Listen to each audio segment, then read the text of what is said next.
Már még egy hónapja itt volt.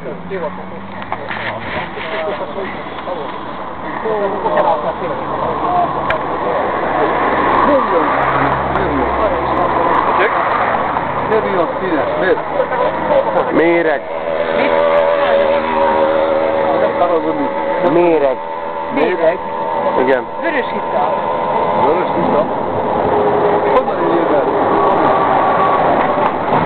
Hát a vörös iszap tárolónak az átszakadta gáz, a vörös iszap tárolónál, és Devecernél, és onnét jön ez a vörös iszap. Az egyik haverja. És ott még folyik? Igen.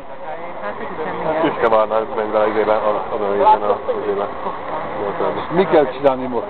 Hát, Most nézni, hogyan hal meg a természet. Azt lehet, semmi más. Meg halal megpusztul valószínűleg, a fehérek azok kis pici halak. Juha, halló, atyám.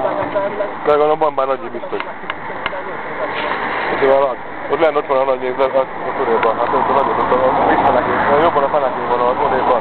Ott a konzerv doboz előtt egy méterrel, lenézel ott lát, így van keresztbe ott a nagy halal alján neki. Hát olyan 2 kiló körül nagyságú van.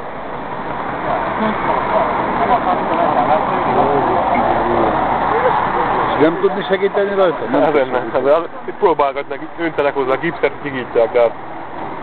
Igen, hogy a Dunát védjék. ja.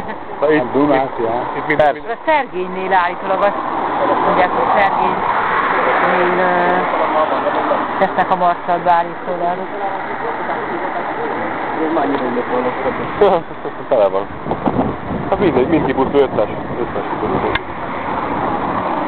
Nem csak a növényzet is van, de a lugasz azt is meg a növényzet. 60